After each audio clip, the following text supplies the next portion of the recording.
for the dearly departed. He believed funerals were for the living.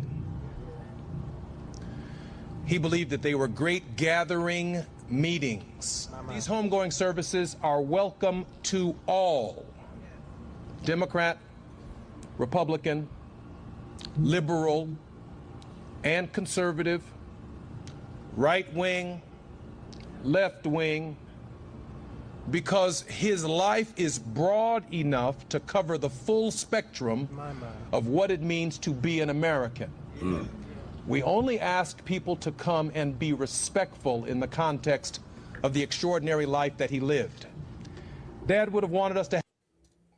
All right, Slim, I heard you. So you said racism doesn't exist. So can the parties come together? Because he didn't want them to get political at the funeral, but we'll play the clip of what happened. But do you feel like right and left can be good if racism doesn't exist?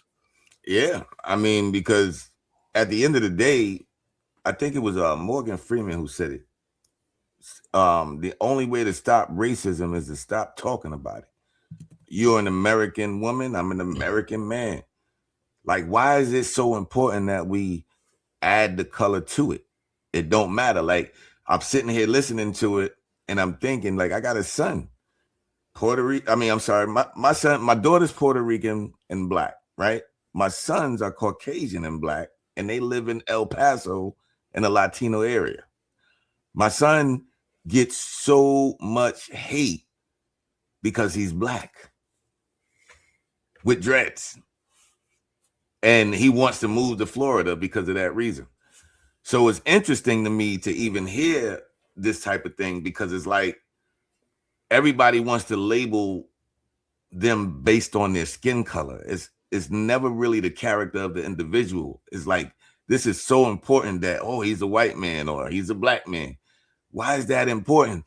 And this dumbass nigga Plies got the nerve to act like he never got his checks from no white people. Really? You don't think his checks came from nobody white? It's just, I don't know. It just messes with me that we focus on that shit, man. Can I add something? For sure. So much to another caveat to what 85 Slim is saying. So racism will never be eliminated in the United States because people listen to propagandist machines. It has always been a class war. It has always been us versus them. So if you know American history, back before we even had the revolution, they were struggling with classism. Why do you think we had the revolution? It's because we didn't want to pay taxes. The ruling class Americans did not want to pay the ruling class in Britain.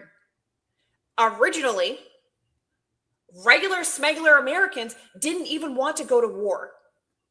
Our founding fathers spent over 2 years trying to get the regular Americans to rise up, because most people aren't actually properly educated when it comes to our history. So it has always been a class war.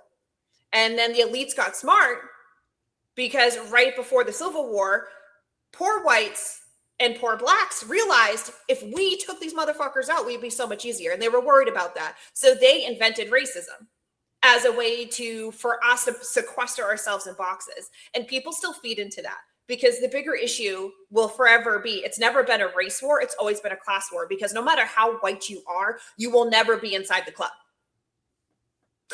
You're never going to be inside the club, Pookie. You can have blonde hair, blue eyes. You can be Aryan white. You can be whatever, Pookie. You're never going to be inside the club. They're never going to let you in there, Pookie. And you know, a lot of people don't understand that. So race aside, stereotypes aside, us regular people need to band together, because the elites are literally going to run us into the ground and take our sons and daughters overseas to die if we don't really start understanding that it's never been a race war. It's always been a class issue. And it's used to separate regular blacks and regular whites, regular Hispanics and regular Asians, to keep us from overthrowing the ruling elite. It's literally that simple. It's a class war. It's not a race war. So I'm going to play what Obama said at Jesse Jackson's funeral. We're living in a time when it can be hard to hope. Each day we're told by those in high office to fear each other and to turn on each other and that some Americans count more than others, and that some don't even count at all. Everywhere we see greed and bigotry being celebrated, and bullying and mockery masquerading as strength, we see science and expertise denigrated, while ignorance and dishonesty and cruelty and corruption are reaping untold rewards.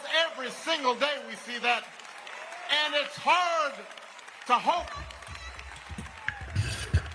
But this man,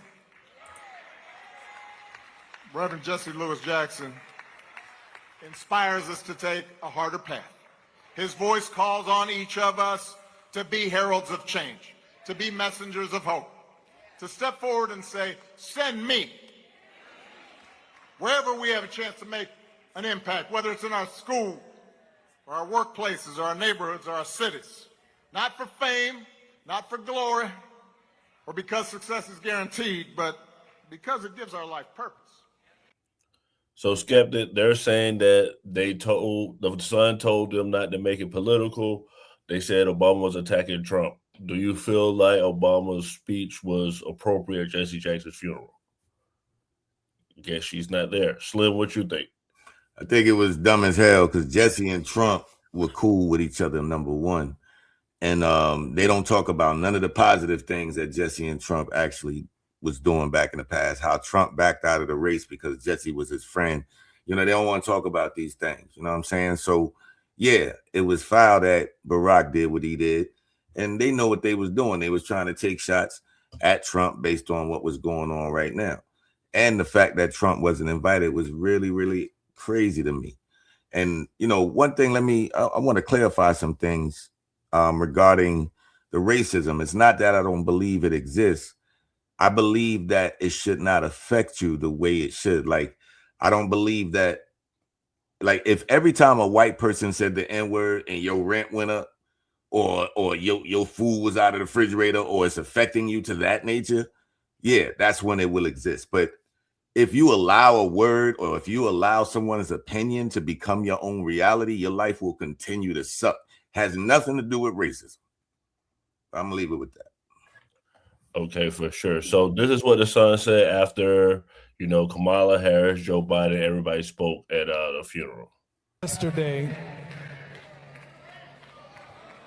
Oh shit, Joe Biden spoke. They gave him a little bit of ketamine so he could make it. I listened Yeah, I'll give you the clip for that after this. for several hours of 3 United States presidents who do not know Jesse Jackson.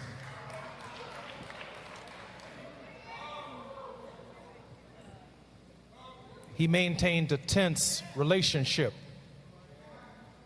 with the political order, not because the presidents were white or black, but the demands of our message, the demands of speaking for the least of these, those who were disinherited, the damned, the dispossessed, the disrespected, demanded not Democratic or Republican solutions, but demanded a consistent, prophetic voice that at no point in time ever sold us out as a people. Skeptic, do you feel like the son is right to be upset that Obama, Kamala Harris, and Joe Biden made his father's funeral political? I mean, I think it's hard to ask a politician to come up and speak and then think that they're not going to speak on the one thing that they do all day, every day. Like, it's a little bit funny to me that you would, if I ask a politician to come to my church, I expect them to say something that's probably going to be somewhat political. Like, this is what they do. You know what I mean? But I'll say this. No one's asking the government to get rid of racism. Like, that's not what people are asking for. We're asking the government to butt out and leave people alone. Leave communities, leave folk alone. Like, they just want to be left alone. We just don't want policies that are discriminatory towards one group of people. We don't want to be redlined. We don't want our houses to continue to be depreciated in value just because we have an ethnic name. We don't want them to come and appraise our houses lower than their worth.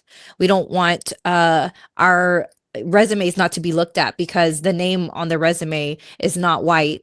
You know, it's the policies that need to come in to have it's not equality, it's equity. It's the fact that there is this off in the system that was created by racist politicians prior to us being here, and the government should step in and do the work to fix that. It's having a federal database whenever police officers or law enforcement are using excessive force, and they just so happen to always do it with Black or brown men, and put a stop to that. It's simple things that were already put in place under the Biden-Harris administration that Trump then came in and removed. It's the fact that politicians are going out of their way to remove Title V from the Equal Opportunity Act of 1964. Like, why? Just leave people alone. We're not asking the government to fix racism in the world. Obviously, that would never be possible. We're asking the government just to leave people alone. Okay, so Mia, here's your Joe Biden clip from the funeral. I told you all earlier, when I was a kid, I had a cleft palate or a club foot, and none of you would have laughed. But it's okay to laugh at stuttering. I'm not being critical of you, but think about it. It's the one place where people think you're stupid. Oh, really? I'm a hell of a lot smarter than most of you. Is this real? But all kidding aside. Is this fucking real? Is Joe Biden smarter than you, Mia? Yeah. It's real. Oh my God, that's real. Yeah, I've never seen a man even knocking on death's door, even Skeletor knocking on death's door, who's so like into himself and so narcissistic. Like, this has nothing to do with you, bitch. Nobody gives a fuck that you were stuttering. We know you managed to say, don't want my kids to go to a racial jungle just fine. I mean, you didn't stutter those words, my friend. You didn't stutter when you said we're only Black if we vote for you, yeah? You didn't stutter then. But I mean, come on. I will say I agree with Skeptic where a politician's going to do what a politician's going to do regardless. Obviously, should they have listened to the family? Absolutely. It's very distasteful to make it political when people expressly tell you not to. I'm sure there was a conversation beforehand when they all agreed to speak, and obviously the family let their sentiments known. I just think, it's distasteful to not listen to the family. But at the end of the day, I mean, these are all politicians. They're going to do whatever they're going to do so they can get their 5 minutes of fame and get likes and views. And so, as you can see, we're all talking about it. So, I mean, it has the perfect propaganda effect. So let me show the bomb. I don't think I ever showed it. This is the actual footage.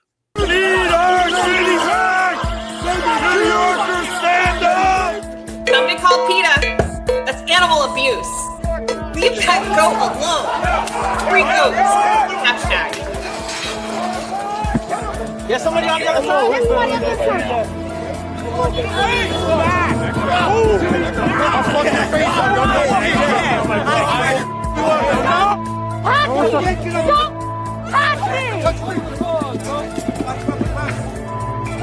Oh, what's up? What's up?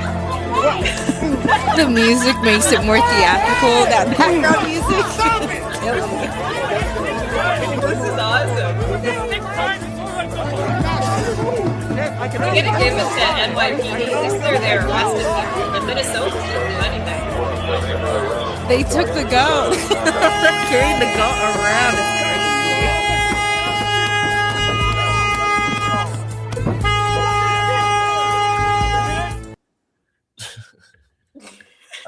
It's crazy. But before we go to one last subject, because somebody else had a big thing happen today, and I don't know if y'all know, Rihanna